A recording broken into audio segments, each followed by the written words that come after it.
It's a wonderful day to save emissions in Greensboro. The 8th annual Triad Commute Challenge is now underway, kicking off with the Commuter Dash 5K this year in Greensboro. It's our partnerships with our communities, our cities, and our counties, where we actually are able to give folks some introduction to transportation as a good option, and it's a savings. It's not only very important to our environment, but also to your quality of life. The number one thing to me, if people will bike, walk, commute that way, it's good for your health. And it saves our air, it saves our environment. Being committed to alternative transportation has some exciting choices this year across the region. When you go on our website, you'll find the newest technology in riding the bus. It's a better way to ride the bus. It's called Next Bus. And once you pull that information up, you can get all kinds of details on what time your bus is going to be coming, which bus stop your bus will be coming to, any route that's running during that particular time of the day. You can get 2 predictions as to the best time to catch the bus. We're doing some route proposals for the fixed route. We're also doing some route proposals for the heat buses. We're extending our hours. We'll be going from 10 on the week and 11 on the weekend. Heat buses will be running the same. Other than that, we're installing new cameras for safety purposes.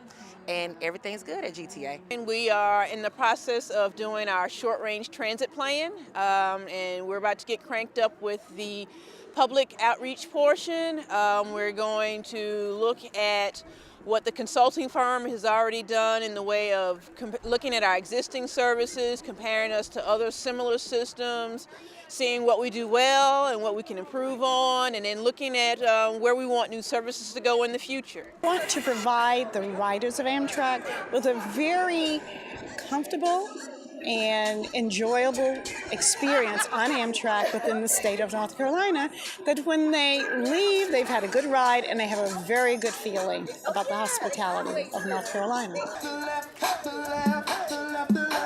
Race day was perfect in terms of weather, beautiful skies, and clean air, a benefit of sharing the ride. So one of the best things we could do, not only to improve air quality, but just to improve our quality of lives, is to use something like alternative transportation, carpool, bus, teleworking if your boss will let you, anything that'll get you out of your single occupancy vehicle is going to be great for your health in the long run and for the environment and also for the economy. As the runners stretched and got ready, it was a great time to reflect on the positive impact of running, biking, and exercising. BGR is a sisterhood. We believe in going out in the community, exercising together, teaching other women the importance of exercising, eating right. So it's good for us to get out and do community events so that we can spread the word of our movement. Bicycling in Greensboro is working with all the other area agencies to promote a bicycle-friendly environment where we encourage everyone,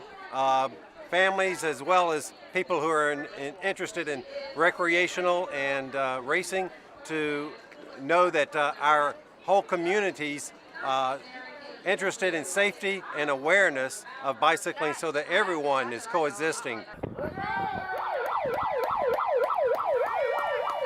Once we got underway, the throng of runners rolled through the first turn and along the winding greenway, disappearing off into the Greensboro countryside.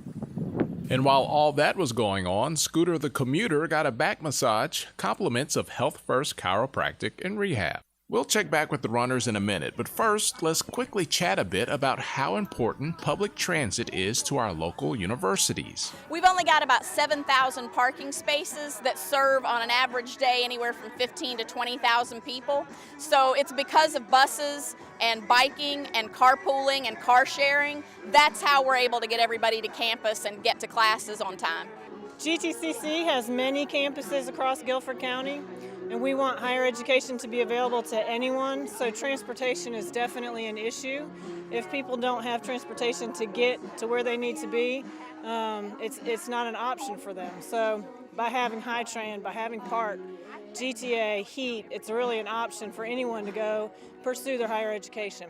Okay, back to the action. The leaders have made the turn and are now headed back, and it's setting up for a tight finish for the guys. In the end, it was Greg Dean able to push it and squeak out a close win.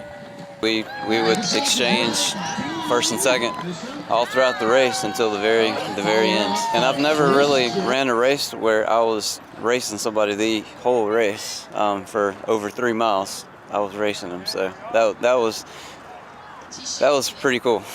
It was neat. On the women's side, it was Beth Errington cruising to victory. I felt really great. It was nice to be running in the sunshine. The wind was a little harsh, but you always turn around and get it at your back at some point. Everyone can be a winner with the Triad Commute Challenge. At least one time between now and July 5th, choose an alternative form of transportation other than driving alone. Things like biking, walking, carpooling, vanpooling, telecommuting, or riding the bus or train. For more information, visit triadcommutechallenge.com. A special thank you to all of our Platinum sponsors, as well as all of our volunteers.